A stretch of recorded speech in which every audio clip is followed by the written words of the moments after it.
Hello and welcome to Talkin' Baseball Friday recap. We got top prospects getting the call. Connor Griffin, top prospects not showing up to work. L5 for Boston. There's a lot of ball to talk. Sorry, Boston. Didn't know that was coming on the way through. Zach Gallen. Oh, well, Jose Fernandez. Wow. Live BP. Wow. 3 for 4. Hello and welcome to Talkin' Baseball, presented by Fanatics Markets, where fans trade on sports. Fanatics Markets available now on the App Store. I'm Jake Storielli, coming live from New York City. That is Trevor Plouffe, East Coast Trev? Yeah. Florida Trev? Casting lines? No, you're basically babysitting. Aren't you with like 15 children? I think there's 13 kids here. Yeah, it's a work trip essentially. This is not really a vacation, but we had a great time. The kids' smiling faces make up for all of it for the most part. I don't know, sometimes. Okay. For the most part. We had some fun too. That's good. Love fun. Rob Sirocco's here producing. Dalt put the sheet together. And yeah, man, we're into a rhythm a little bit. We've seen a week or so worth of games from all of our respected teams. It's still funny business season. I think your league leader? Yeah. No, league leader. That'll do it. In RBI is right now Liam Hicks from those Fish. Who I'm about to see in the Boogie Down Bronx. Get ready. And there's going to be a little Fish talk today. There's going to be some Astros. There's going to still be a lot of teams, people. Again, as we try to trim through this, you know your team better than us. We could spend 15 minutes on each series, but if we did that, it would be a really long show. I was going to 15 times 15. Everyone knows that math. 10 times 10 is 100. 750 minutes. That can't be right. I don't know. It could be. Call him out. It's definitely not. But so we'll talk about that. Maybe we'll talk Zeke Tovar, Venezuela. It keeps happening. We got young dudes. We got the studs. Shohei Ohtani's back, shutting people out. It's not 750. No, dude, that wasn't even close. Bro. 225 minutes. Okay. And that is a few hours. So we're not doing that. We're just not doing any of that because we also want to do some awards, some standout performances, all that stuff. Is there an IL? God damn it. Dalton did update the IL. So there will be a low moment of the show. But we'll get to all of that with time. Because it's Friday, that means we start with the National League. Something with you on the East Coast doesn't feel National League to me. Look at that. Is that the sun or the moon behind? I'm not really sure. Isn't this that's the moon? Okay. Yeah. That's the west. That's the west that way. Yeah, I think. The moon controls waves. Let's talk baseball. And we start with the defending champion Dodgers, people, of course. Unfortunately, Chris Rose's Guardians take 2 out of 3 from them. They take the bread games. And if you're going to beat these Dodgers, you got to throw the hell out of the ball, and they did. Parker Messick, the young lefty in Game 1, and then big old Gavin Williams. Oh, country strong, showing a little emotion on the mound.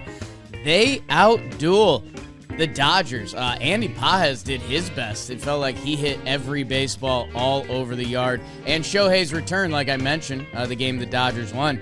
But outside of that, Daniel Schneemann and Jose Ramirez kind of just gets it done. His 2-run homer cements the Guards, taking 2 out of 3 from the Dodgers.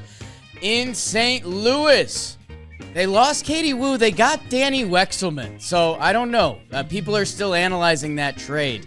But the Cardinals take 2 out of 3 from the New York Mets. The Mets won that first game.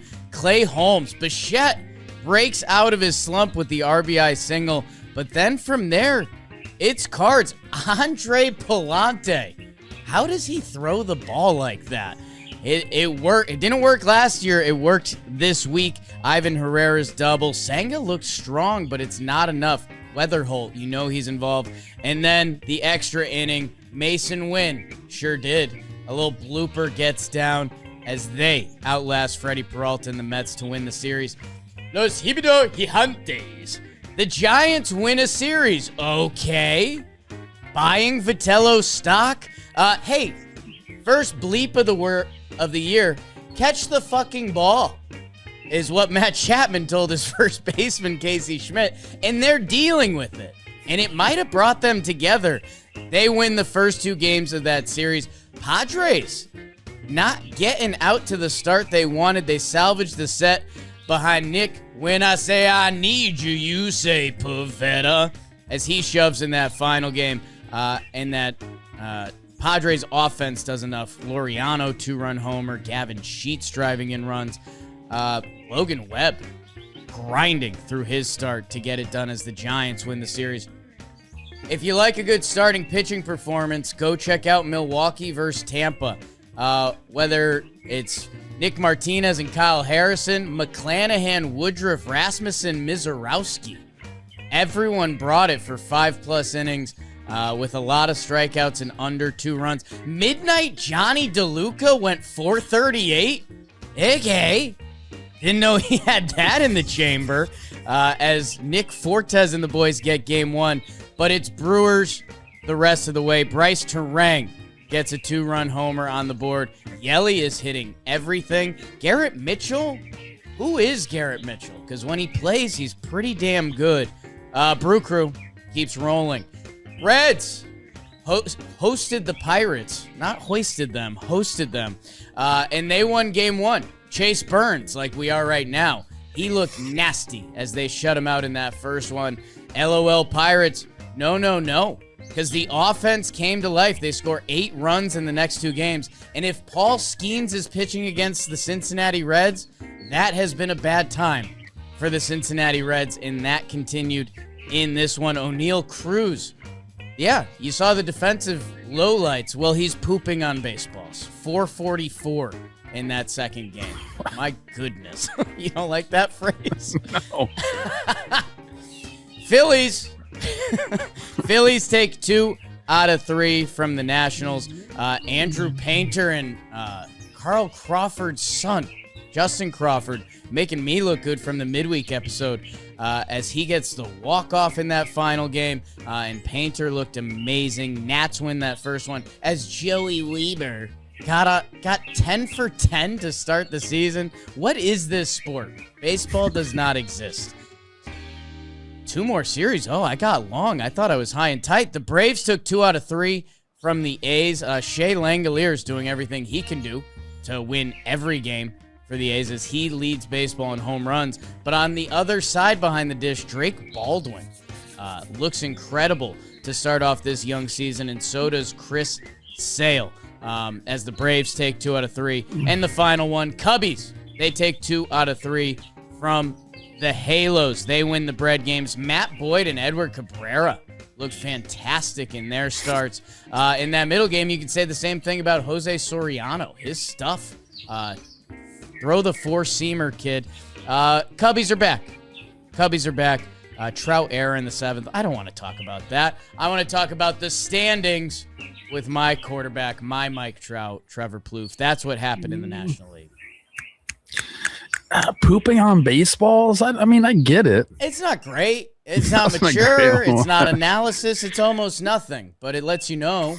You caught me off guard there a little bit. I do have the standings, though, and it's just like everyone predicted at the beginning of the season. Mm-hmm. Because out east, and we're going to get to these guys, and we're going to talk about them. The Miami freaking Marlins are doing it. Peter Bendix knows ball, apparently. 5-1 atop the East. The Atlanta Braves, 5-2. And then it is the Phillies at 3-3, the Nationals at 3-3, and of course the Mets, who I think I had in the NLCS at 3-4. What's going on with Lindor and Soto? I think we have to talk about that. There's like rumors in the Central. This one is like we thought was going to be the Brewers. They're 5-1, Jake. When are we just going to realize it collectively as a baseball society? Trying to tell anyone that'll listen to me. 5-1 atop the division. The Cardinals 4-2. The Cubs, the Reds, and the Pirates all at 3-3. And then out west, the Dodgers 4-2, and everybody else is under 500. The Snakes 3-4. The Giants 3-4. The Rockies 2-4, and of course the Padres, who I can't give up on at the end of the division, 2-4. And those are the standings in the National League. Fantastic, Trev. If there was a bet, I probably would have placed it that you wouldn't be ready for the standings again, because standings aren't real yet. No, you're off to a fun start. You're off to a bad start, and there's a few teams around the league that can subscribe to either of those.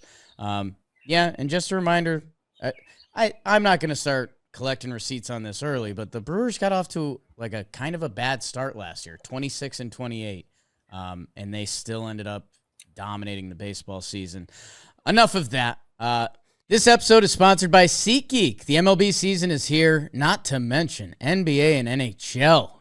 Heading towards playoffs, even the World Cup this summer. This is why we want to give a huge shout out to our sponsor and friends over at SeatGeek. 35 million downloads, 70,000 listed events. It's the #1 rated ticketing app and MLB's official ticket marketplace. Each ticket is rated on a scale of 1 to 10, so you know you're getting a good deal. Green, good. Red, bad. You now know how to use the app. And if you want to save 10%, I don't know why you wouldn't, use code TALKIN2026. Code TALKIN2026. Download the app. Get the code in there, automatically added, so when you buy tickets, save 10% at SeatGeek with code TALKIN2026. Trev, let's grind through, because we do have some fun ones along the way. I mentioned Connor Griffin getting called up on the way through. Would love to get some thoughts on that. And then Carter Jensen, I guess that'll be in the AL, and some other storylines through the way. Hey, apologies to Dodger fans. Sometimes we do skip through it because it's like, oh, the Dodgers are amazing. The Dodgers are great. The guard dogs get them, and it's also a reminder on the other side of the pill that, yes, we ignore how good they can be in a given moment. And, yeah, I guess going back to the opening Diamondback series where it was that relentless Dodgers feeling, this might sound just dumb and blunt, but if you want to beat these guys, you need kind of a special starting pitching outing, and that's what Cleveland got in 2 of these games. I mean, yeah, they completely throttled the Dodgers offense here, and that's what the guards can do. I mean, they can pitch the ball, and this is like just a good reminder. Like you said, yeah, the Guardians are that team. They've been it since 2013, but in a short series in baseball, things can happen, especially, when we're talking about a team like the Guards who have that starting pitching. Gavin Williams is absolute filthy. He's just been that way. He still has 3 years there. I feel like we've been talking about Gavin Williams for, almost a decade. He's absolutely filthy. I did think it was cool, Jake, that we have 3 straight Japanese starting pitchers for the Dodgers. Yeah. And Sasaki, Ohtani, Yamamoto. I'm curious to follow Sasaki throughout the year. He had some interesting quotes after his start saying he didn't feel confident whatsoever going into the game, but ends up making it happen. Is that good? I don't think so, dude. And then Ohtani shoves, there's some stats out there about his scoreless inning streak and also his on base streak. And that is just because he's Ohtani. But I guess, yeah, I mean, the gist of this series is, you're right. You get some good starting pitching from the Guardians. You have Jose Ramirez come hit a bomb off Tanner Scott to close the last game out, and you win the series. That's what the Guardians do. It's what the Guardians do. Gavin Williams, super impressive. 7 innings, 2 hits, 10 Ks, navigating around that lineup. Good seeing Rhys Hoskins play baseball. I know that's not a ton of analysis, but it just is. Wearing a low number, that always kind of matters. And, yeah, Roki's going to be a very interesting talking point of this season for the Dodgers fans, because what is he? Obviously, he's kind of saving the season out of the bullpen last year. And, yeah, with some of the weird spring training stuff, I mean, he's getting crushed in spring training. Crushed to the point that you're wondering if we have to be worried, and so was Roki. Hey, this was actually probably a great first step for Roki. Yeah, I'd say so. Yeah. I mean, and they're going to have to, they need him throughout the season. They're going 6-man. They got to keep the distance for Ohtani. He's going to have to step up. He's going to have to be a guy. So, get some confidence, kid. You got it. Huge. Let's go to the Lou, where you mentioned, Mets for clicks. There's some big topics there if we want it. I think the bigger thing right now is Bichette, trying to leave the station. We talked about some early boo birds, and he handled everything beautifully. That we talked about that last time. Bichette finally gets a big hit. He got one last night in a Giants series that hasn't started yet, if people remember how our Friday episodes work. Senga tops out on the gun. We like that. St. Louis wins the series in extras because the Mets are only playing extra inning games to start. And a ball that probably could have been caught, and maybe they play more extras and we talk about the series differently. But that's not what happened. And Gordon Graceffo, Team Italy, gets it done. Oh, man, I watched this swing. It just looked like it was going to be a routine fly ball. Finds the freaking grass. Dude.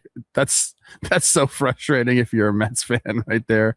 Pitcher does his job. He still can't get it done. I mean, I don't know. You can either talk about the Mets bats being cold or the Cardinals being able to throw the pill, because we had some really good starts there by Leonte. We had another start by Liberatore. Like, this is a team that I don't know. Like, I know we're 6 games into the season, but we weren't expecting a ton of the Cardinals, and they've started out pretty well. They got guys like fighting for playing time, figuring it out. Like, I think there's a lot of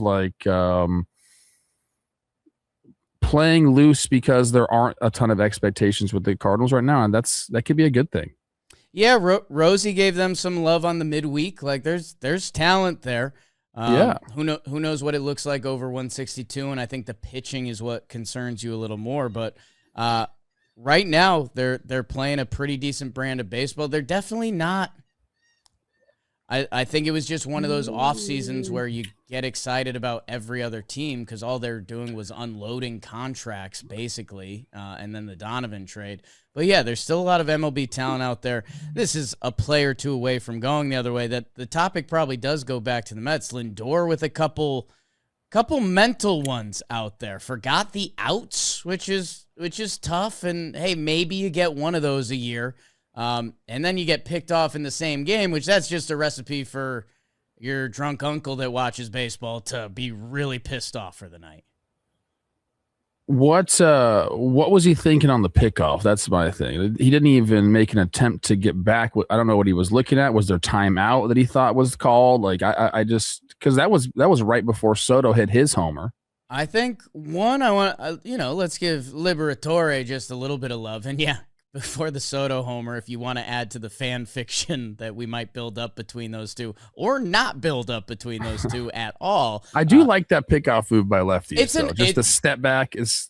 It's a great pickoff move. I think he catches him flat-footed, and he's adjusting his sliding glove. That I think it was just like it got him. Like, that's just like not paying attention. I'm sorry. There's no other way around it.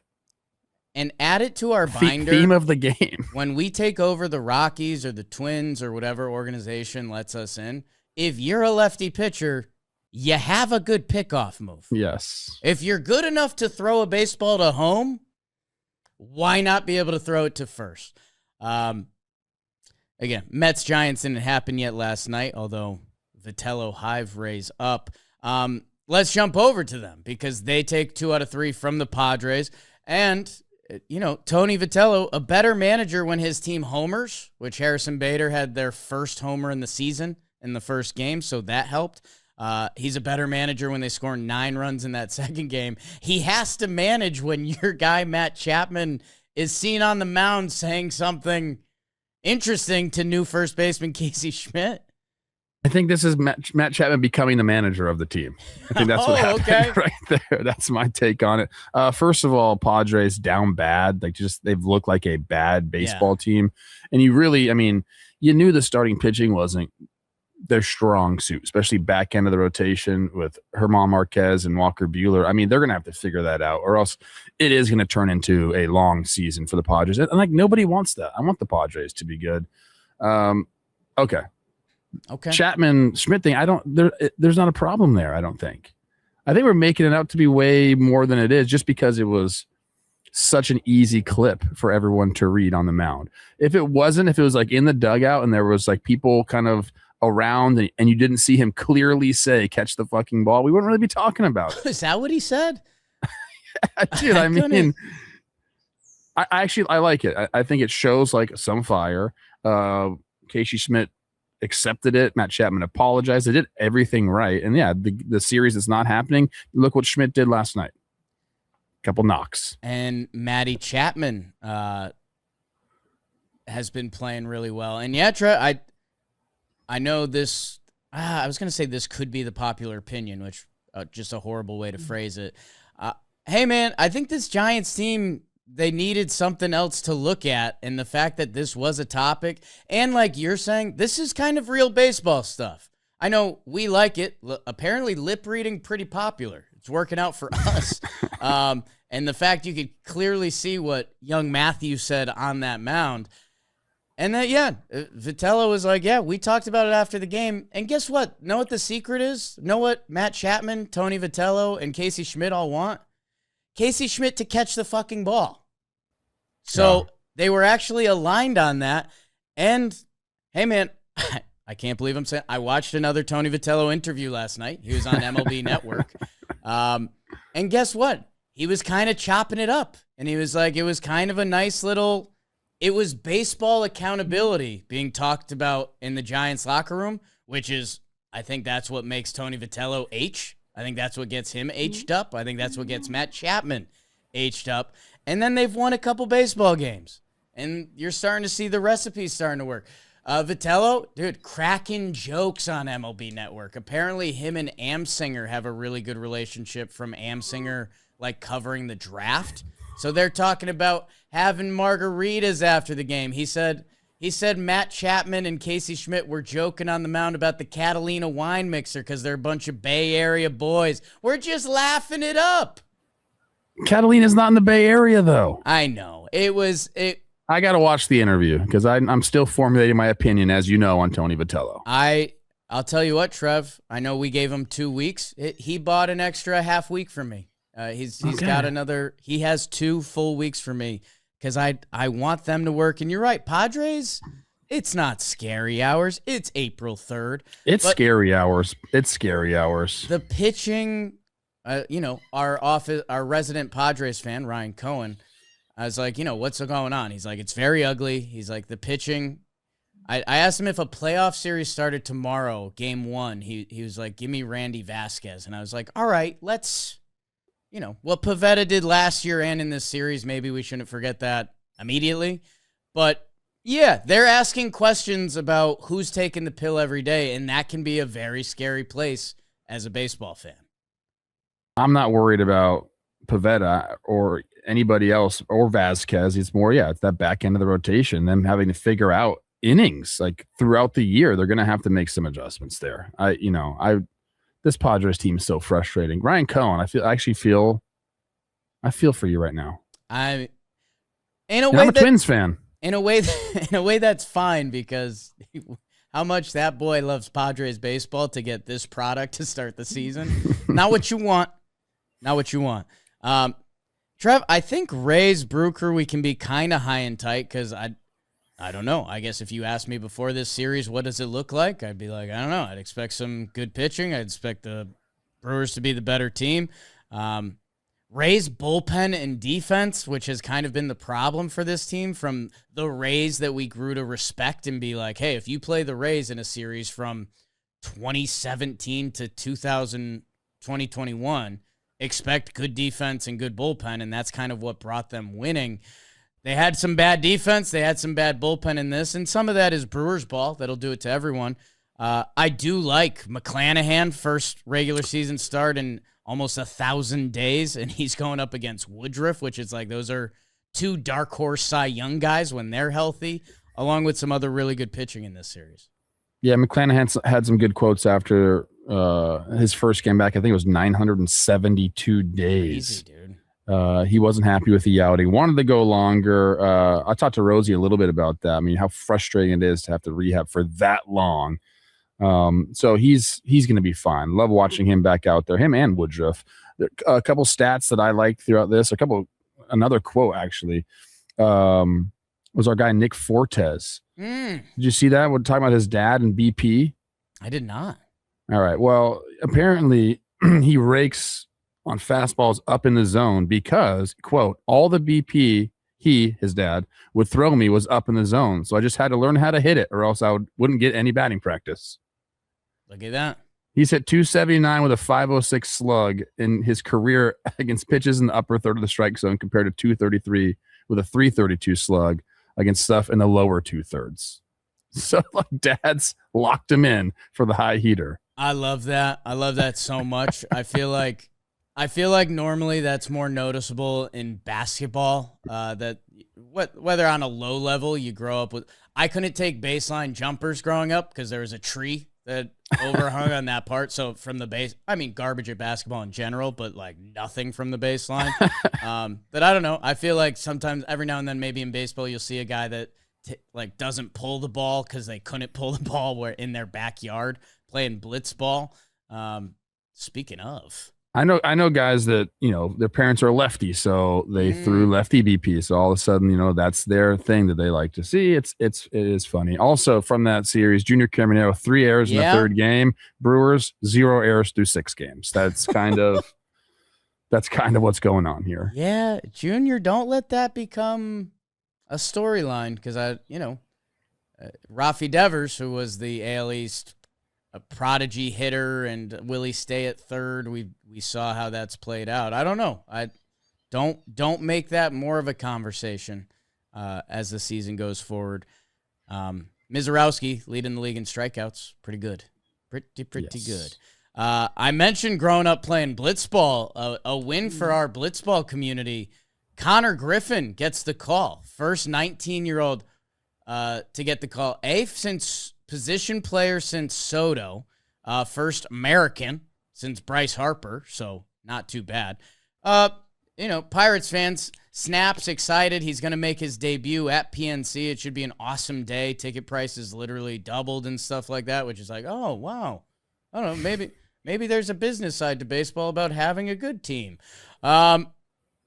Excited for Pirates fans. Connor Griffin came out and he said, hey, he credits a lot of his hand-eye to playing blitzball. I was wondering where you were going with that. I didn't see that. I saw the look on your face that, Florida Trev doing what you do. It was a big thing yesterday. They had a whole Connor Griffin article, and blitzball was like the big shout-out that was like, okay, kind of cool. I know we obviously played in our warehouse, and I say it's a little bit of a modern wiffle ball. And I think Wade Meckler got the call for the Giants a couple years ago, and he was a big blitzball, played in a league growing up. But Connor Griffin, supposedly the next guy, gets the call. Come get the work in the warehouse, Connor. Yeah. You don't want any of this. All right. Stand on some business. Also, again, cranking MLB Network on my Yankees night off yesterday. Cool, Jake. A Connor Griffin player comp that I liked, Carlos Correa. 6'4", athlete. I think he's not built on power. I think he's supposed to have a lot more speed than Correa's ever had. But it's just interesting when you think of, Connor. Every time we see a top prospect, we get as excited as possible. And we jump to Bobby Witt or Trout. And hey, maybe he is that guy. There's also just another nice landing area sometimes that Carlos Correa, the borderline Hall of Famer who plays all-world defense. And, I guess the offensive numbers never fully, wow, Trout Witt Jr. But, hey, man, if he's any sort of baseball player like that, the Pirates should be elated. And I guess there's part of me that's still itchy. He didn't break camp with the team, but whatever. We'll forget about that in a few weeks, years. Yeah, I mean, that's always so interesting because he spent a week in AAA. Did their season even start? It did, so he played. Okay. And I did see someone try to spin it. They played 5 games, and they were like, yeah, he got on base at a 5:38 clip, and it's like, he's ready now. He's ready now. That's nothing. Look, I mean, the Pirates, the way they've been playing, especially this series against the Reds, I mean, you're seeing the recipe. I mean, you got Chandler and Skeens having nice starts. You got guys like Hearns who come into the lineup. He's hitting the ball, around the park. B. Lau's hitting the ball around the park. What the? Nice. B Lau's been great. Pooping on balls. B Lau's been great. Hey, some offense with some starting pitching. There it is. Yeah. We nailed it, dude. Hell yes. That Pirates offense right now, number 1 in home runs. Okay, that helps. 10th in runs. O'Neal Cruz's look good. Like, yeah, this is starting to, let's go. Yeah, you need a few things to click. O'Hearn and Lau have currently been great ads. O'Neal Cruz looking more and more like the O'Neal Cruz that we expected offensively. And if Connor Griffin comes up and he's a guy, Bubba Chandler, I want to see more of the Bubba Chandler experience. He made a really athletic pitcher defensive play, which I don't know. I like when pitchers are athletes and not just mooses that throw. I mean, look at that. That's some shortstop action there. Hey, let's get it going, Pittsburgh. And you're right. In this series, the power gets shown off. Chase Burns shuts them down in the first game. Otherwise, and man, some of the Skeens numbers against Cincinnati. I mean, I know he's going to have a lot of numbers against a lot of teams. 5-0 in 6 career starts against the Reds, a 0.53 ERA. So when the bad man's on the mound, my goodness. Phil's Nats, Trev. All right, I guess here I am. I don't have a ton on that. We talked about it in the midweek with Chris Rose a little bit. It was after the Painter game and just, God, has a guy ever been made more in a pitcher lab than that dude? If you ask me what happened before this series, I'd probably say, I don't know, Phil's win and take 2 out of 3. Painter was nasty. I loved watching him. I don't know if I was talking to Rose or somebody else about him. Like, he's got thrower stuff, but he's a pitcher, which I love, especially from a young guy. Yeah. I mean, he was locating, he was spotting, mixing pitches. He looked like the real deal. And now all of a sudden we're talking about a Phillies rotation that's going to be able to go toe-to-toe with anybody. And then that last game had a couple of the old dogs get him back in the game, homers by Real Muto and Harper. And then all of a sudden you get the young guy who's looked every bit the part of what they need. And Justin Crawford with the walk-off. First pitch hacking, just ready to go. Like, that's a really nice victory for the Phillies in Game 3 of that series to come back like that. Yeah, they're down 5-1, and, as they're Game 1 of the series, Schwarber's answering questions about the roller coaster ride of the season. We're like 4 games in. To have a nice comeback like that when they had kind of the illegal Jake Berger drop comeback the week before. That's one of those things. You want one of those early on in the season just to know you have that in the chamber. And obviously these Phillies know they have it, but seeing it helps. Young Jacob Young, great catch. Love that. One of those 5%ers. Who's measuring that? I don't know. Braves take 2 out of 3 from the A's. Braves continue to hit a nice little start to get it going this year. A little 4-2 to be 4-2 on the year. Bryce Elder with a nice outing in Game 1. Sale with a nice outing in Game 3. Drake Baldwin looks like he could be competing for potentially the top catcher in baseball crown, depending how this year goes. What do you got, Coach? He's been awesome. Watching him hit gap-to-gap guy. He actually had one taken away by Denzel Clark as well. He could have had a bigger series. I like that take. Him and Lane Geliers are – yeah, right? They're kind of coming for that top spot right now. And then Will Smith's like, what about me? Will Smith's like, I do the same thing every year. I have Seattle, stop listening. I have better career numbers than Cal Raleigh. And I think right now the Braves putting it together with a little bit of a makeshift rotation, Coach Trev.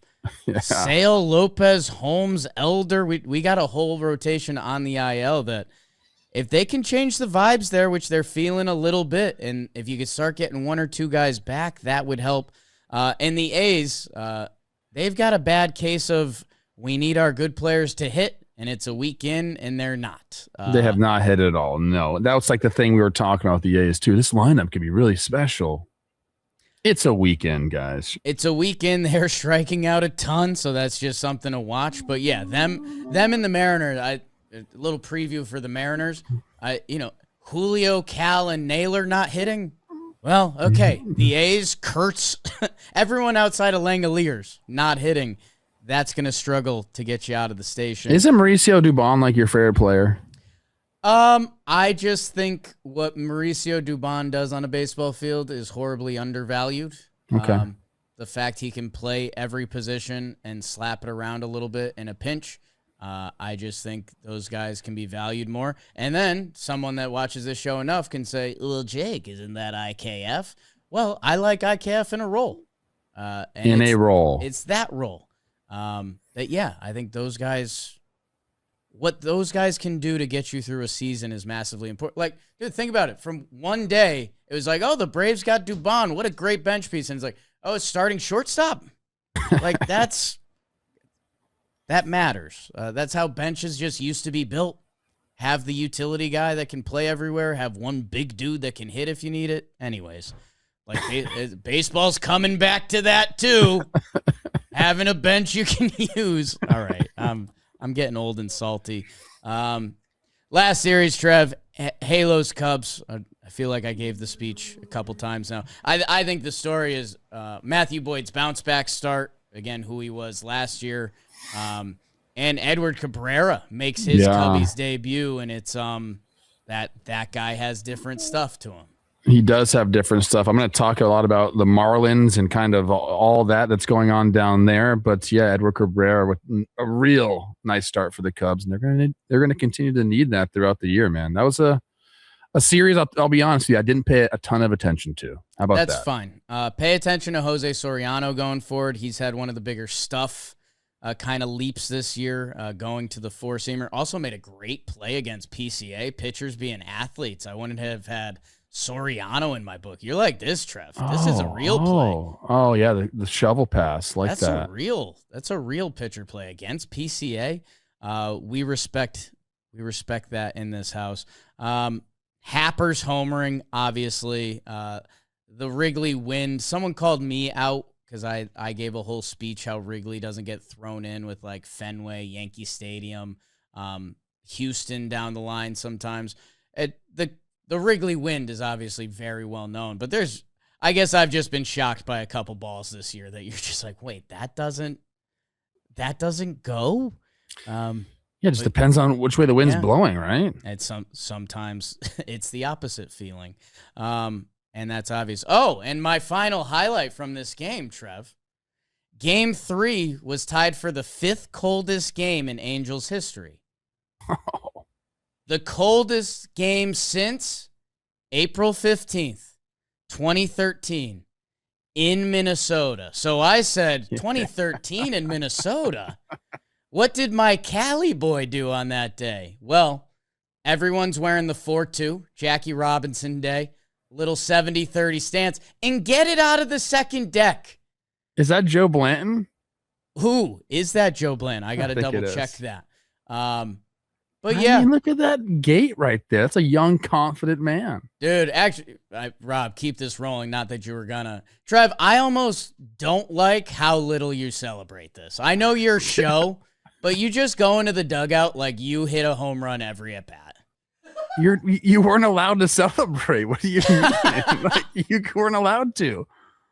You just put your head down, act like you've been there before. You can't be excited about anything back in the day. That's a good swing. It's a nice swing. Second deck, 5th coldest game in Halo's history, and you're just going yacker. Doesn't matter. Cold doesn't affect you. I think I clapped for myself right there, and they were like, "Hey, whoa."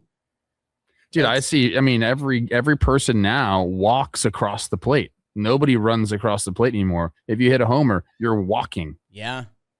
That's a little much for me. You kind of got to give the big man a salute, or you got to have a dap going, or everyone's doing this. Yeah, the bullpen needs love now, of course. Back in my day. Today's episode is sponsored by Joy Mode. Endurance athletes don't talk about this, but heavy training can quietly impact sexual performance. Long cardio, high cortisol, and poor sleep all hit the same systems that control blood flow and hormones. When circulation drops, performance drops. Joy Mode was created because Big Pharma was pushing too many men to prescriptions they didn't need, and most guys didn't know there was a natural solution. Joy Mode supports nitric oxide production, which can naturally help improve circulation. No forcing, no overrides. 83% of men taking Joy Mode daily notice a boost in sexual performance, and 73% using the product notice a positive effect with no prior ED symptoms. Tear open a sachet, mix it in 6 to 8 ounces of water like an electrolyte packet, and you're good to go. If you want to support sexual performance the same way you support training and recovery naturally and intelligently, Joy Mode has a deal for our listeners. Go to tryjoymode.com/talkin or enter Talkin at checkout for 20% off. Joy Mode, the pre-workout for your blood flow. Let's talk some American League Baseball. The Seattle Mariners got some love or not love on the way through because they ran into the pitching factory that is the New York Yankees after winning 2-1. As Cal Raleigh walks it off. Had an off day, sure didn't. Gets the walk-off hit in the ninth. That's a nice day to be a catcher. Max Fried continues to show that he is one of the best pitchers in baseball. 13.1 scoreless to start the year. But his stuff almost looks not impressive compared to Cam Schlittler, who just looks like he's a modern, tall Lance Lynn throwing 3 nasty heaters at you. Bullpen got scary at the end. Mariners rally, but it's not enough. Yanks take 2 out of 3.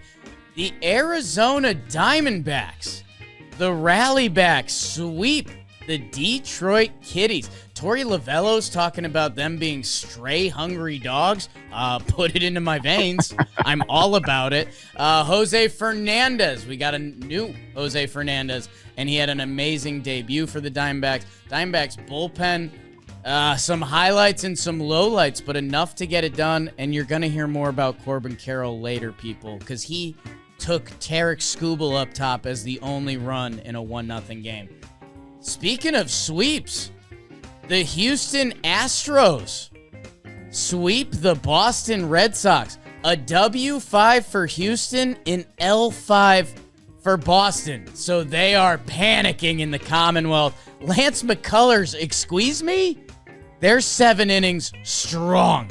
Altuve and Correa are getting it done. What year is it? It's 2026 because Hunter Brown's out there.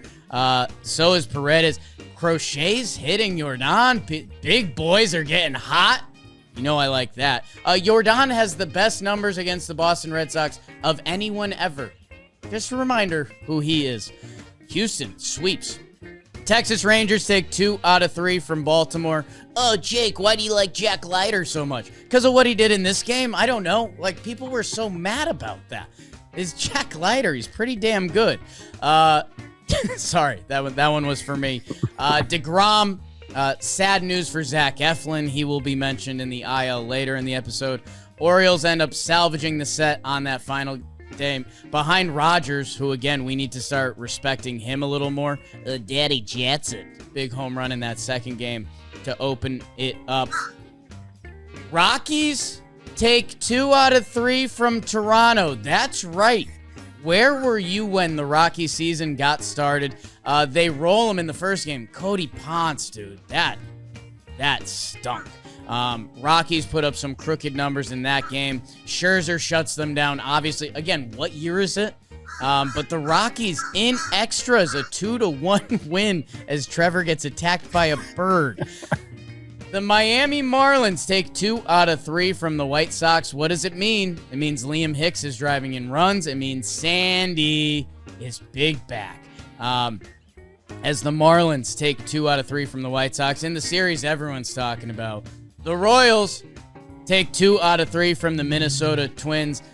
They win the first 2 games of the series. Joe Ryan having a rough day. A lot of fog on the field. I don't know if we want to talk about that. And rain. Carter Jensen, set those alarms, pal, because we don't want to make our 36-year-old statue catcher catch another game. Leadership from Vinny. Twins, they salvage a series. Taj Bradley just looks filthy. Reading scouting reports now. That's what happened in the American League. Your Jack Leiter is my Kodai Senga. People are so mad that I said, yeah, he might be good. It's okay. He was hurt last year. Little 99 from Senga this week. Yeah, I don't know. I think they're okay. They're okay. I have the standings, Jake. Yeah. In the American League, your Yanks leading the AL East, 5-1 on the early season. The Blue Jays, even though they fell to the Rockies, still 4-2. Baltimore 3-3. Tampa Bay 2-4, and as you mentioned, Boston on the slide at 1-5 in the Central. Yep. The Guardians 4-3 at the top after taking the series from the Dodgers. Then it's the Royals 3-3. The Tigers and the Twins both 2-4. Yikes. And the White Sox 1-5. And then out west, Jake, our Houston Astros leading it 5-2. Texas Rangers 4-2. The Angels and the Mariners both 3-4. And then the A's, as we mentioned, an offensive no-show to start the season. They are 1-5, and those are the standings in the American League. Thank you, Trevor. Let's dive into that Twins Royals series. Hey, what are they doing playing in that rain and the fog? Joe Ryan looked like he was having a bad time, kind of looking around like, are we really doing this?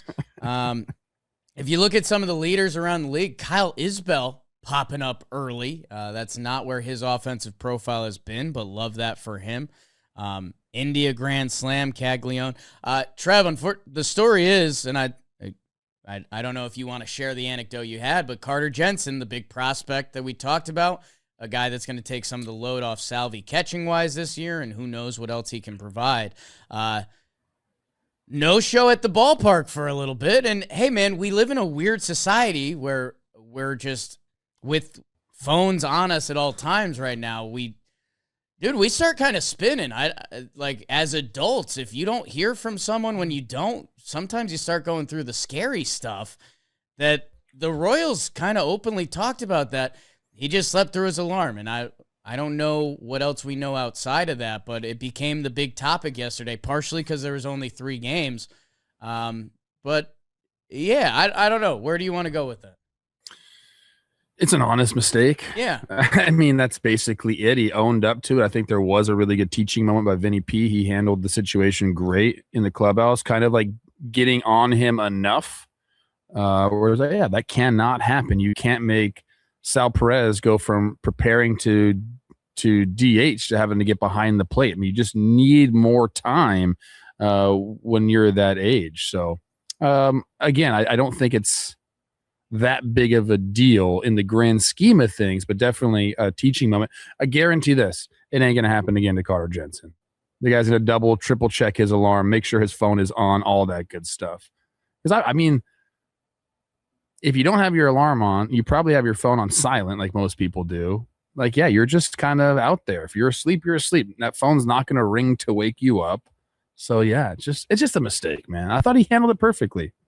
If you're asleep, you're asleep. I'll put that on a quote. But do you have your phone on ring? No, dude. That's kind of what I'm saying. My phone's on complete silence. Trev, you've seen this. Like you'll FaceTime me or call me, and 2 days later I'll be like, dude, you FaceTime me? Because I don't have my call notifications don't come up. It's actually pretty bad, and I need to change because I don't know. I have friends and family I care about. Do you want to share your anecdote? Because I don't want to say I overstepped, but I texted Vinny and me and Vinny, and I was like, hey, Vinny, we're going to talk about this tomorrow. Anything, I don't know, you do or don't want us to say? And credit to Vinny. Vinny was like, hey, say whatever you feel. Like, it's what happened. And then you told something that I liked. Oh, you're talking about what I did with Mauer? Yeah. Oh, well, it's okay. Different. Same, but different. I was scheduled to play first base. Mauer was DHing. And about 30 minutes before the game, I couldn't go. My rib was broken. Oh, okay. But I didn't know it was broken at the time. I missed that. I just couldn't. I played for 3 days before with it broken. It would just like hurt, but then I'd just get through it. And this particular day I think it was like a 12 o'clock game, I said, dude, I can't go. I can't do it. And so Mauer had to suit up quickly. I felt terrible about it because, again, like at that age, and like these guys have routines that they need to get ready and have their certain amount of time. It just didn't happen for him. So again, I think this would actually be good for Carter Jensen. How about that? How's that spin zone? I like a spin in everything. And that's, you know what, talking baseball, Twins, Royals, second series of the year. I can't believe you tricked me into that. Although I will say two things that are important to winning baseball. Taj Bradley throwing a hunch, and he made Jimmy glitch out last year because he was the guy that came out and said it was his first time reading a scouting report. And is like, okay, dude, I mean, you don't have to love every analytics, but maybe check it out. That he looked filthy yesterday. And Royals starting pitching. What was the stat I saw on them? Their last 5 games, 29.1 innings, a 0.61 ERA. That'll do. Cole Reagan's first start of the year is about the only hiccup they've had. So starting pitcher of them is the good. Yeah, that's enough. Reagan's. Yankees Mariners. I'll let you comment because we talked about it on Talking Yanks for a little bit. The Yankees pitching has been one of the storylines around baseball. Literally a historic start. That they've only needed enough offense, and they've gotten enough offense to take 2 out of 3 from Seattle. Snaps to Luis Castillo, who's just a dog that's been doing it for a long time. Fastball. Woo! 1,500th K. That's a lot of strikeouts, man. And he gets it on Judge. That's fun. Nice. I don't know. Right? Yeah. If you're him, do you care about your 1,500 strikeout? Probably not. One of those really cool. All the pitchers get in the lab in the off season, and you're feeling good, or you're whatever it is. Or it's just one of those days you hear pitchers talk about it. 3 days a year you just have your nasty stuff. His fastball was borderline unhittable. It's pretty cool to watch. Yeah, he's nasty, man. And you're right. First of all, another shout out to an old Paul Goldschmidt. That was a majestic homer there. But it has really been about the Yankees starting pitching.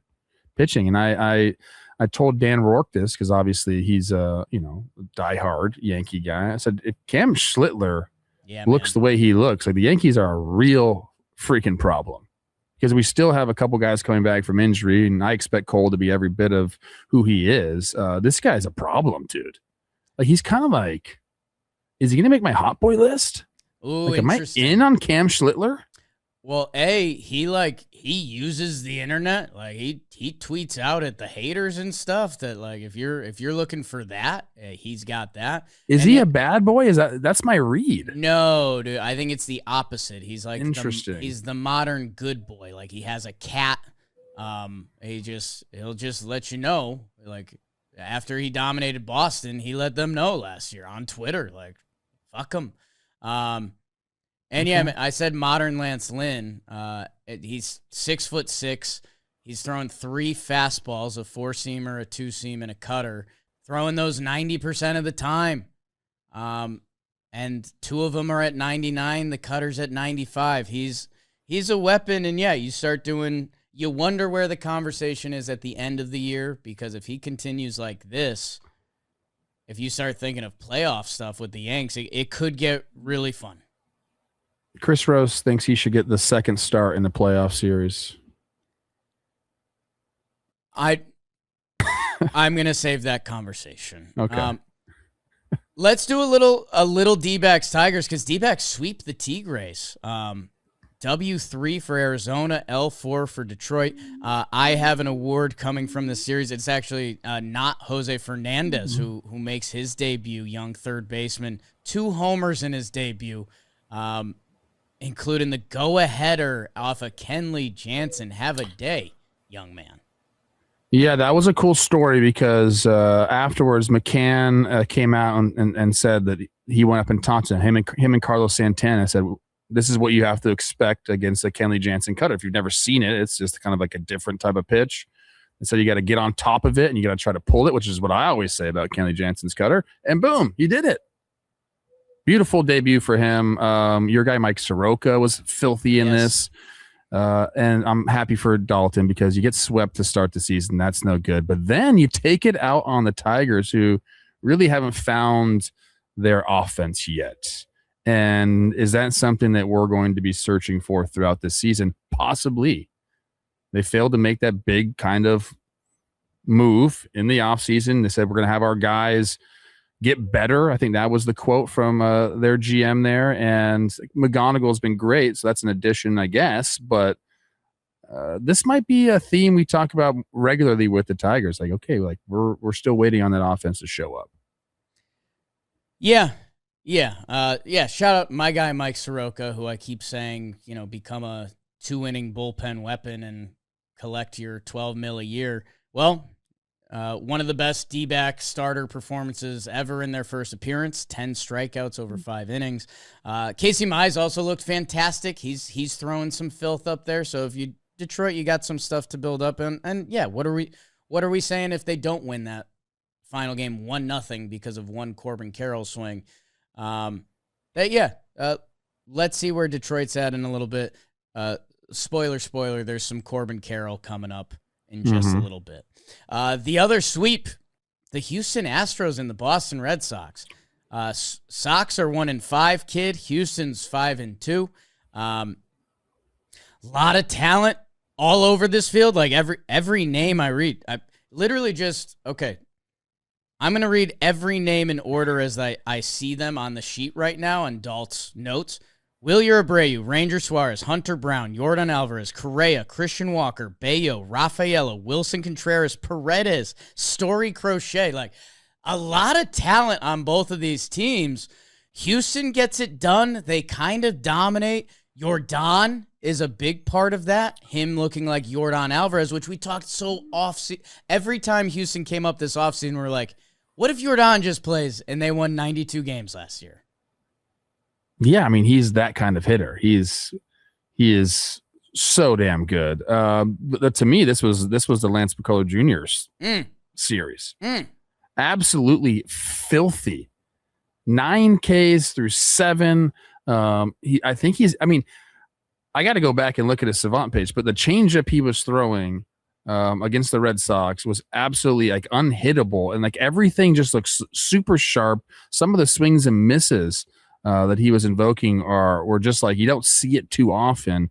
He looked like mid-season, just absolutely dominant Lance McCullers Jr., and I just did not have that happening. And if he is that guy throughout this year, then yes, like you and I already have our Astros stock, but that team takes on a whole different kind of look if, this rotation, kind of gets fortified by a guy like McCullers. You have Brown, you have Burrows going for you as well, but this is about as good as we've seen him. Yeah, I was going to say, when you say prime Lance McCullers, I don't know what year you're talking about. This was his best start since 2022. Rob, if you could throw the first pitch in this montage is just a warm-up pitch that he doesn't care about. It just made me laugh because we're talking about players getting prepared. Like that's just nothing. That's just nothing. Everything else was so good. Yeah, he's throwing a little bit of a UFO changeup split. I'm gonna look into that more because I got a little more Astros coming up later in the show. And yeah, if you're looking, I know I said pooped on a ball for the third time this episode. If you want to see someone piss on a ball, that's what Yordan did. An upper deck. And so dumb.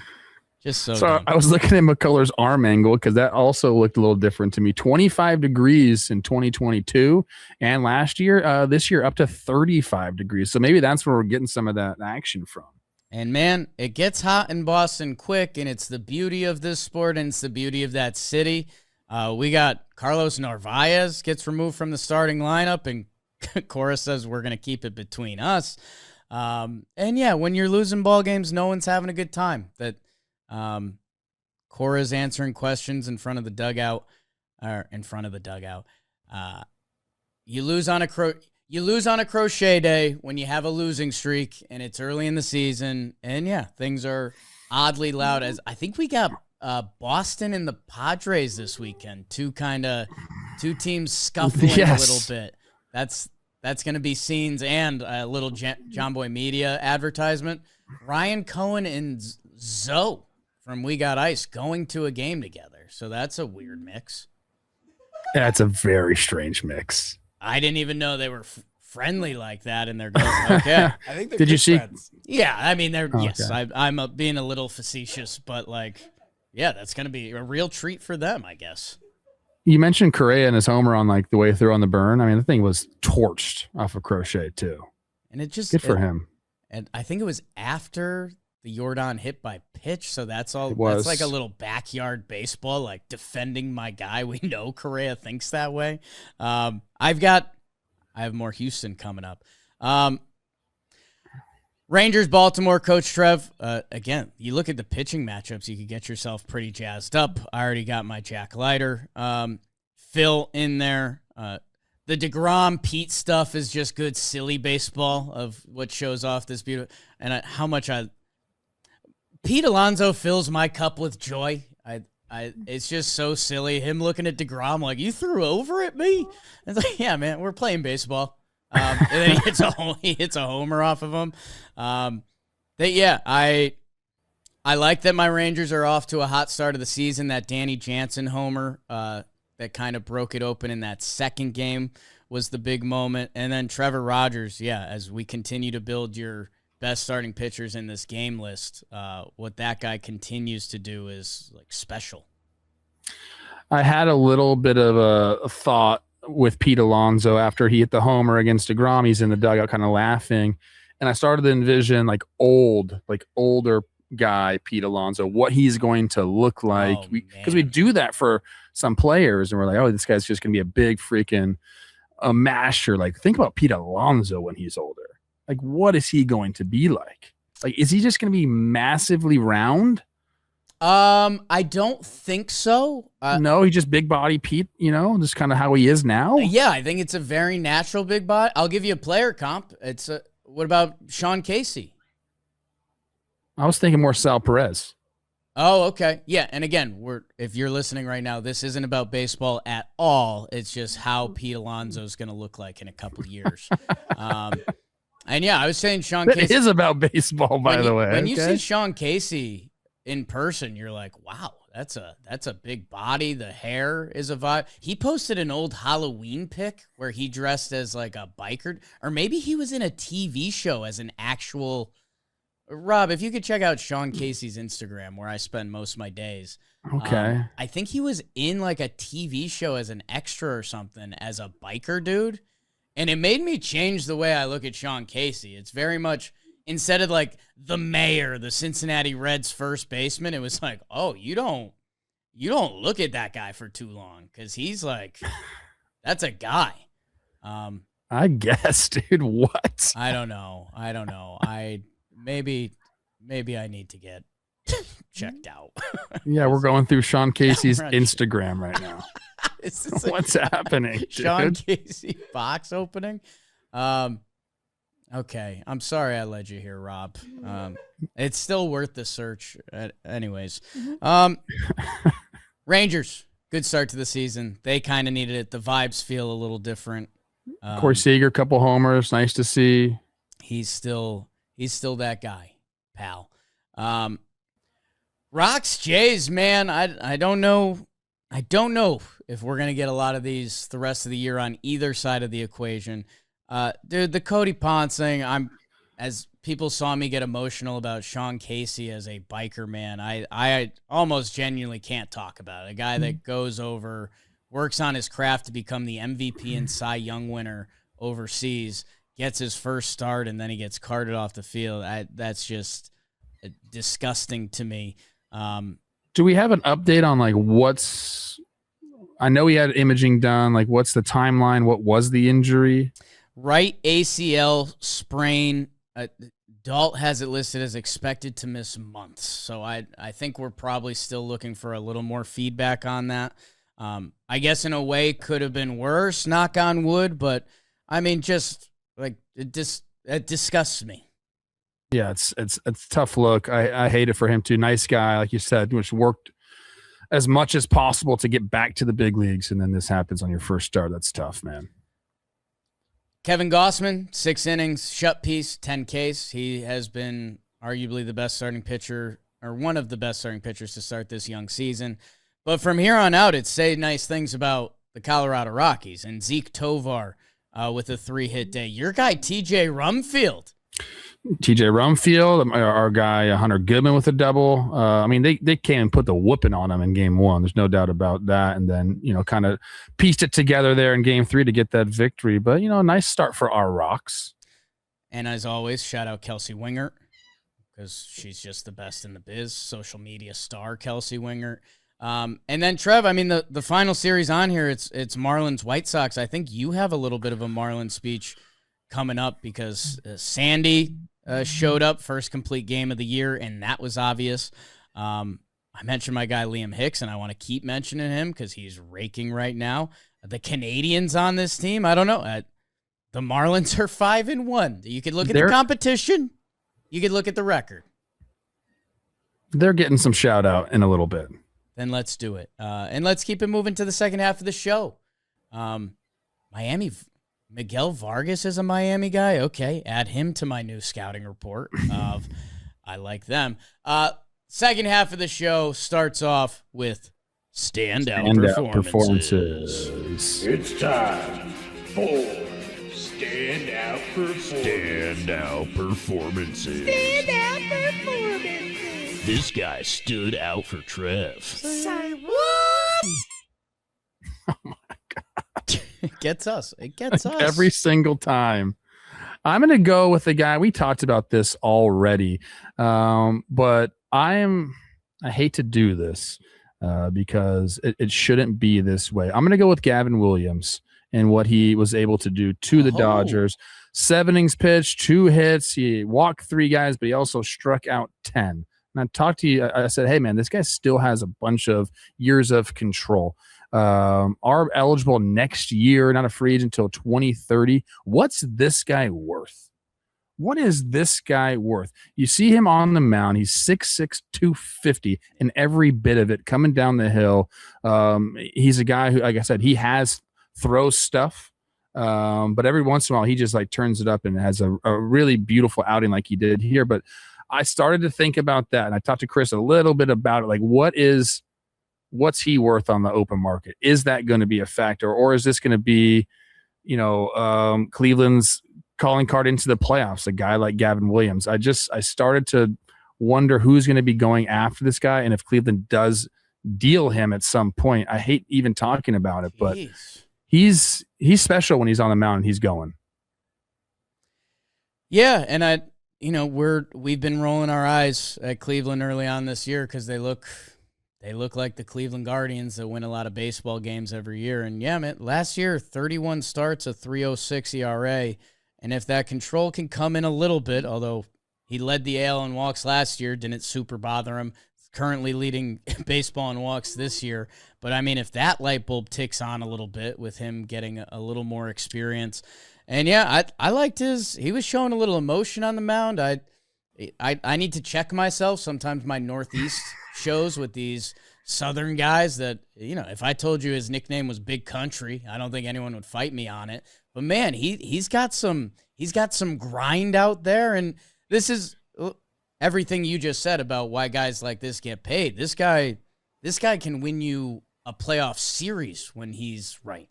31 starts last year, 167 and 2/3 innings. You're right. The walks get him in trouble. They don't allow him to go deep into games because the pitch count gets up there. So that's obviously something that he's going to have to battle through. But when he's on, there's not a lot of guys who get more dominant than him in the big leagues. So I want to shout him out. Great standout, Trev. My standout performer, I told you, Snakes people. I mean, he's the guy on the – is he the guy on the Snakes? Because Ketel Marte, I don't know. I guess comment below. But Corbin Carroll. Corbin Carroll, we're eerily familiar with him now because we've seen him since 2022, came up as a 21-year-old, got a full season the next year. He came up at 22 and 8 days, so he just missed that. Has that cool, composed Pacific Northwest personality. 5'10", 165, but the ball flies off of his bat as it did against Tarek Skubal in the 1-0 game. his bigger game this series was earlier against Justin Verlander. I think one of two guys to ever homer and hit a triple off a JV in a game. And I think the other guy is your boy, Denard Span. Hello. Okay. Hello. We talked about this. I forget if this was a Wake and Jake episode with me and Jolly or if you and I talked about this, that I was like, Corbin Carroll's awesome and probably, as we're talking about top tier guys that can stumble into 5-6 WAR seasons, like that's just so elite that I was wondering, in my head, I was like, I don't know. I think I know what the best version of Corbin Carroll is. Like it's that high 8s OPS. It's the 30-plus steals. Again, an amazing baseball player. Dude, if there's more in the chamber with this guy, which there easily could be because he's 25 years old, you're talking about an alien. You're talking about outfield Bobby Witt that I don't think we necessarily, statistically, I mean, like, it's not insane to think about that. I don't know. I guess I've gone on a big, Bobby Witt has kind of locked himself in as the third best player in baseball.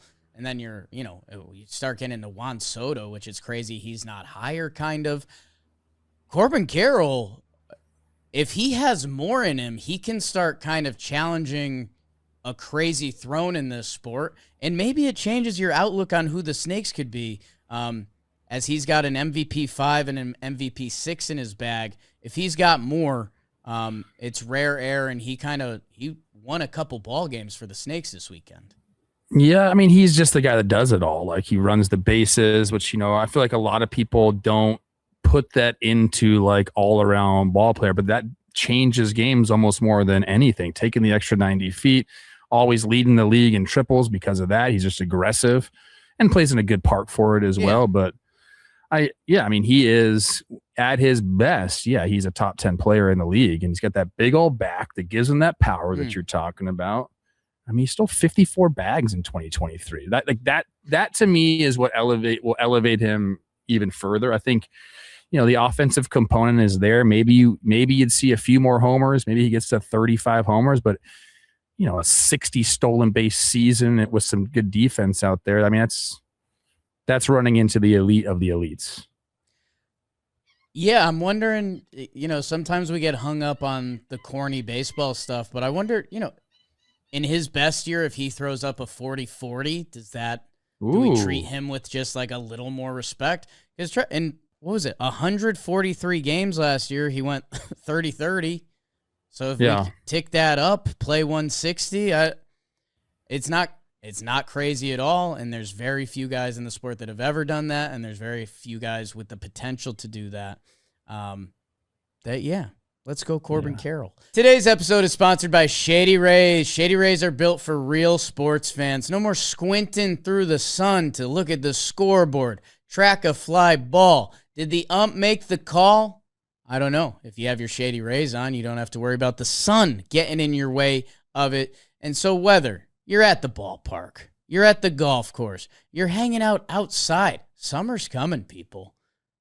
You need your Shady Rays, and here's the best part. They have their lost or broken protection. If you lose or break them, even right after you get them, Shady Rays replaces them. No drama, no stress, no replacement guilt. Just a new pair headed your way. So from the first pitch to the final out, don't let the sun mess with your game. And they've got a deal. Head to ShadyRays.com, Talkin 40.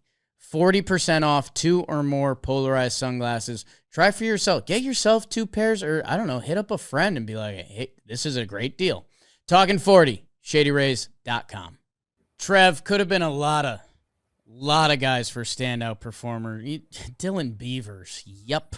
Shohei kind of always. A ton of pitchers. I'm hoping we get to see them on the next part of the show. Dirt nasties on FUEGO. That means I'm on fire, baby. Like Waco. Turns out no starting pitchers are going to be on the FUEGO list. We don't need them. Not yet. Fine. Let's start with a guy that we talked about with the Pirates. That offense kind of going a little bit. O'Neal Cruz in the series, 5 for 13, 3 Jimmy Jacks. He's gone yard 9 times in 19 career games at Great American Ballpark. He doesn't have more than 3 homers in any other park, so he likes hitting there. Showed it off. Jordan, we mentioned him, one of the best hitters in the game. I think he has a case for the best hitter in the game. That was a big conversation me and Rose had about who do you want up? There's 4 guys. It's Soto, it's Judge, it's Ohtani, and it's Jordan. Those are the 4 best hitters in the league. I feel like there are times where need one at bat. I think it's Jordan. So how about that? 6 for 11 in the series, 2 doubles, 2 homers, 4 runs driven in. He's a stud. You just talked about Corbin Carroll. He went 5 for 10 with 2 homers, 7 runs driven in the series. Ben Rice. We heard a lot about Ben Rice. How much the Yankees value him. That is a middle of the order bat for them for the foreseeable future. He's proven them. He's proven them right. 5 for 9, 2 doubles, a homer, 3 runs driven in the series. Your guy, Liam Hicks, leading in everything. Yes. 6 for 11, 9 runs driven in, sets a new franchise record with 12 ribbies for the first 5 games of the season. Drake Baldwin, yes, you're a stud. 4 for 11, a double, a homer, 5 runs driven in. Bryce Terang, he's just going to be on this list every single week. If I had to guess, 3 for 8, a double, a homer, 4 runs driven in. Did you see the Yelly go-ahead hit? Just finding holes. When off the bat, he wasn't happy with that. Then all of a sudden, he sees it going in the outfield. Great feeling. Andy Paez. Yeah. 7 for 11 in the series, a double, 2 runs driven in. But he's continuing. He had a nice season last year. I know it slowed down at the end, but he looks to be – he's going to be one of those forgotten players in the Dodgers who's just really good, but they just have so many good players that we don't talk about him that much. Jake, that's who's in Fuego. Yeah, Paez. I mean, again, when someone's locked in, it's just fun to watch. But he was spraying it all over the field. It was cool to see. And yeah, again, when you dream of the Dodgers, you don't even do what if Andy Paez gets better? It's okay, well then he's a dude. And yeah, the Drake Baldwin, the young catchers have definitely turned my heads. Have turned my head early this season. And Ben Rice, yeah, he looks the part. Ben Rice has such a mean face he takes when he swings that it almost feels like, I don't know if it's your hate for pitchers or if in that moment he just says he hates baseballs, but God, he has this absolute demon face that comes on when he's swinging and hitting a baseball that it's just it's literally, he's got some Spider-Man to him. It looks a little innocent, but my God, he will ruin your day at the ballpark. I like the swing. I do. It plays. Controls the zone really well. Really, really well. We're no batters who are struggling yet. I fought it for one more episode. We're a week in. So if you are one of the batters who's struggling, you got a weekend to clear it up. Otherwise, you're going to be on the first batters who are struggling of the season on Monday. Unfortunately, we do have an IL. Pavin Smith, for those Snakes, left elbow inflammation, looking like a couple of weeks. We talked about Cody Ponce for Toronto, that right ACL sprain. Let's see what months looks like. Carlos Estevez, who was having concerns about his velo, bruised left foot, and they're going to tie that into the velo. So that's obviously a big part of Kansas City's bullpen in their season. Zach Eflin, man, the injuries have been racking up for him. Right elbow discomfort. Scary. Let's see the next update. Jose Budo in that Giants bullpen. Right arm fatigue. Jose Quintana wins. Right hamstring. 3 weeks minimum for him. But we have some returns from the IL. Tyler Freeman got involved in that Rockies series win over the Blue Jays, and J.P. Crawford, Trev's former teammate, fending off Colt Emerson for this season. He's like, I'm coming back now. Yeah, I'm good. No, Seattle said Emerson's not even in their plans this year, so that's fine. Baseball's better with some J.P. Crawford. That's who's back from the IL, and that means we can start everyone's weekend the best way possible. Away! from Kelsey Wingnut. Trev, bring us home.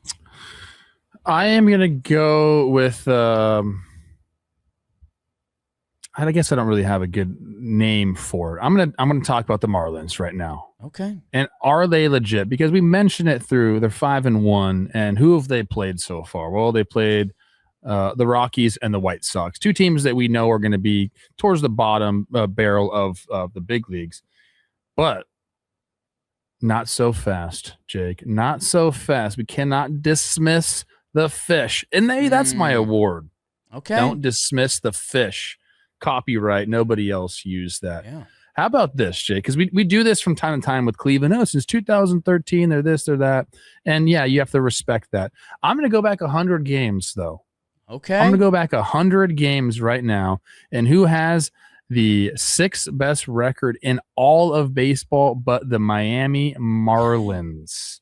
Okay. Yes, they missed the playoffs last year. I believe they were 79 and 83, but they were in it until the last couple of weeks where they kind of fell apart and didn't make it in. But again, through the last 100 games, they've been doing it. It hasn't.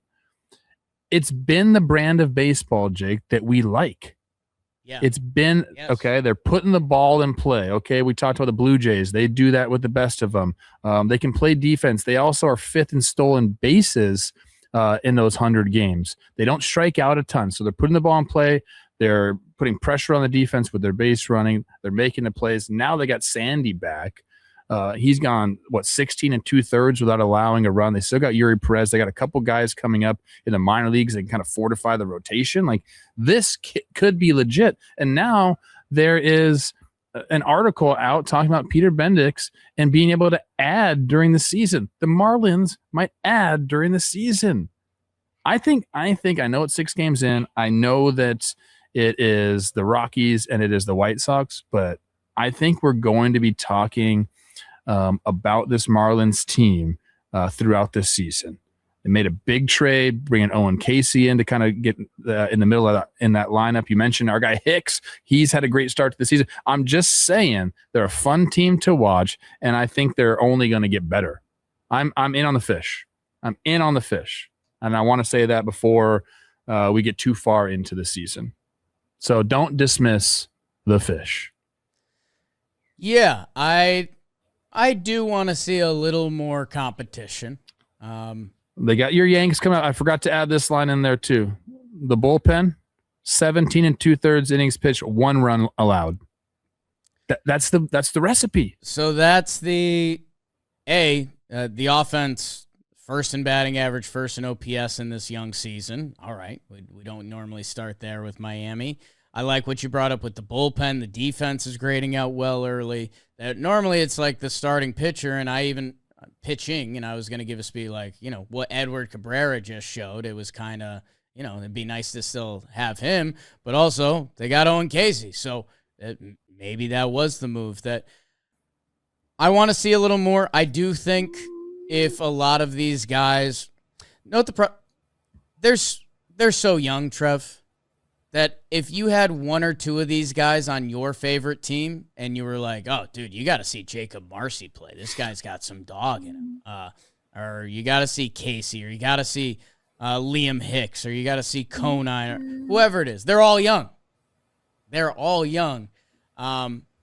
But sometimes that's the recipe too. And they went 79 and 83 last year. Like, if you flip that record, that would have got you in the dance last year in the NL. And, man, does Sandy look good. He looks really good. There was again, shout out MLB Network. They showed some of his stuff last year to this year. Like, they compared his breaking ball, and it's like, oh, my God, those are 2 different pitches. How the late movement on his fastball and just, like, the sharpness to everything. His second year coming off of TJ. And who this guy was in the pantheon of pitchers. If he's back, and dude, if Yuri happens, baseball is so weird that, remember when Yuri Perez got called up and it's like, here we go. And he's been good. He's 23. Yeah, he's 23. So what if Sandy and Yuri, I think when we did their team profile and projection, I told you, like, those guys are weekend ruiners, man. Like, this is such a hilarious team too, because if you just go, I'm on their Fangraphs page right now. Their entire lineup just got here. yes. Trade in 24, trade in 22, trade in 24, Rule 5 in 24, waivers in 24, trade in 26, a trade in 24, trade in 24. Like, this whole team is just like, hey, we got you. Nobody else wanted you. Come together, play ball here for us. And I'm looking and a-liking early in the season. Yeah, Trev, the only not recent guys, obviously Griffin Conine, because if the Marlins are playing baseball, a Conine has to be on the team. And the heart of Miami, the heart of Venezuela, Javier Sanoja. He's the only guy in their position player grouping at the big league level right now that was originally acquired by the Marlins. I might need a Sanoja jersey. I like that for you. That might. Is he all Storielli? He might be. I like it, Trev. It's definitely. I'm very interested to see what they look like this weekend against the Yankees pitching that has been so gross. And then the Marlins have been swinging the stick, so that'll be fun. And Yuri Meyer Paddock, so no Sandy for the Yanks. Oh, no. Trev, my award, it's going to start off partially rude. I'm giving out the Old Timers Day Award. One of a Yankees tradition growing up that was always so fun, watching the old dudes get on the field, swinging around for like 3 fake innings leading into a game. Trev, let me take you back. Okay. 2015. What were you doing? Playing ball. Playing ball. Yeah. Third base for the Twins. I mean, that was you were there coming off that 2014. And I bet you even ran into a 2015 Houston Astros team that had a young 20-year-old shortstop, Carlos Correa. Had a nice 25-year-old second baseman, Jose Altuve, breaking out. They even had a young pitcher, 21-year-old Lance McCullers. Gave them 21 starts to the tune of a 3.22 ERA. Some fun things to add to this exercise. Scott Feldman and Roberto Hernandez in that rotation. Pat Neshek in the pen. Let's see. Any olds in the lineup? No. Jed Lowry, your guy. Trev, it is 2026. And if you look at the highlights from the Astros sweep of a really good Boston Red Sox team, Lance McCullers Jr., game 1, 7 innings, nasty work. We already rolled the tape on it. Throwing a couple frisbee pitches, throwing a little slide cut piece that nobody was getting. Okay, Lance. When we were factoring in Houston's season this year, we weren't factoring in a ton from Lance McCullers Jr. Okay, that is what it is. Altuve. Hey, we looked at last year's stats and we were like, all right, hey, Jose Altuve is still contributing. Well, he could have been a standout performer this week because was it 4 hits? It sure was. 4 hits and 2 homers on Monday night.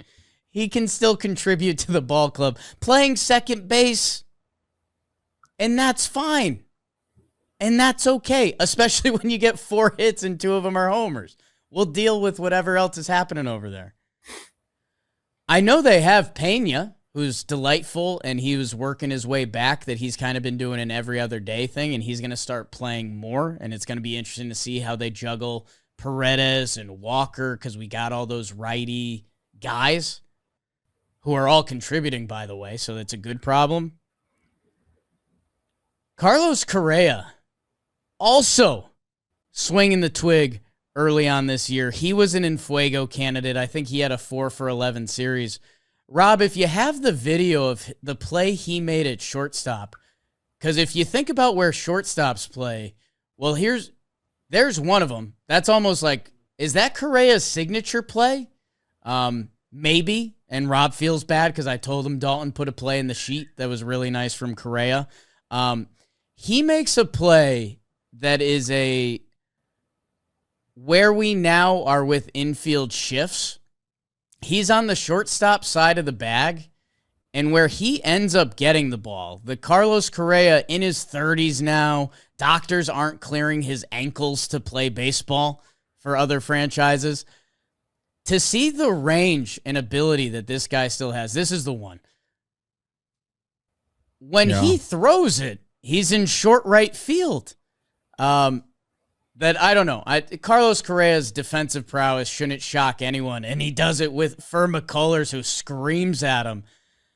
I don't know. Old Timers Day, obviously a joke at this point with the old dogs still doing it. But the fact they are, and at a high level, it was a big week for Houston. We talked about this team coming into the year, Jake, just about that. Like the band is back together. You didn't even mention, what were the Astros doing in 2022? Hoisting a trophy. You know who's back from that team as well? Who's back? Christian Vasquez. Wow. They are turning back the clock, dude. Whoa. But I'm in. We said it from the get-go. There's just something about certain organizations that know how to win. And this group of guys together is like that. And maybe it is just Yordan being back as well, because that was obviously what was missing last year. But seeing Correa do it in that uniform, watching Altuve have a great start to the season again. I don't know. These guys just know how to play baseball and win together, dude. I will agree with you. Lance McCullers is just, I don't know what to think about that right now. I mean, right. It looked great. Like, is that what we're going to see this year from him? Like, is he just like fully back guy again? There's just no way, right? There's no way. Who knows? Who knows? I do think when you're putting together a top starting pitcher list this year, Hunter Brown has to be on that. That's obviously a new part of the equation. Hey, Josh Hader's on the IL to start the year. He's looking at mid-May right now, so that can be a boost at some point. And it feels like we do this a lot of years with Houston because we are so familiar with the faces. But, you know, Cam Smith put together some nice baseball. Is Joey Loperfido going to happen? You and I ended up doing a head tilt a lot when we talked about Houston, mostly because of Yordan, because it was a really weird, choppy year for him. They're first in runs scored right now, and they're playing the Athletics and the Colorado Rockies. So I'll place the bet right now that in another week, I would say Houston's still top 3 in offense to start this young season. The pitching is going to be interesting to track because we kind of thought Amai was going to be the guy. Tough first start. Let's see what happens. We didn't know where McCullers was going to be, and it was an amazing start. So Houston, kind of the big winner from this week. Yeah, and if Christian Walker, he's got stats in the back of his baseball card. If he takes a step forward from what he was last year, I mean, this is a team that is going to be in the mix. We knew it. We knew it the whole time, Jake. A little more 2015 Astros. Oh no, Preston Tucker. Preston Tucker, the most left field starts for that team. Yeah. Luis Valbuena. Oh yeah, the most third base played for that team. Chris Carter at first, obviously. Keuchel had to be there, right? Keuchel was there. This is peak Keuchel, right? I think that's a Cy Young year. Yes. Number 2 starter, Colin McHugh. Somebody I met was like, I know Colin McHugh, and he said something about you. I was like, did he mention that his wife talked about Jimmy in a negative way? She once said something rude about my friend. She did. Oh, Trev, this team has your finger. Hank Conger? No way. Evan Gaddis? This is your team. George Springer's out there. Scott Cat. Chad Qualls? I had him in a different generation of baseball. All right. When the Chad Qualls starts rolling, that's when it's time for us, people. Enjoy your baseball team. I hope your favorite team wins this weekend, unless you're a Marlins fan. We'll be back on Monday. Monday recap, people. Jake sucks. You didn't mention Mike Fiers on this team. That's a whole different story right there. Pat Neshek. I didn't have Pat Neshek on the 2015 Astros. Will Harris, Tony Sipp with a 1.99 ERA. There's the picture. Look at that guy. Sean Casey will play a badass biker in the film Forever Wild Ones coming out soon. I won't watch that. I won't.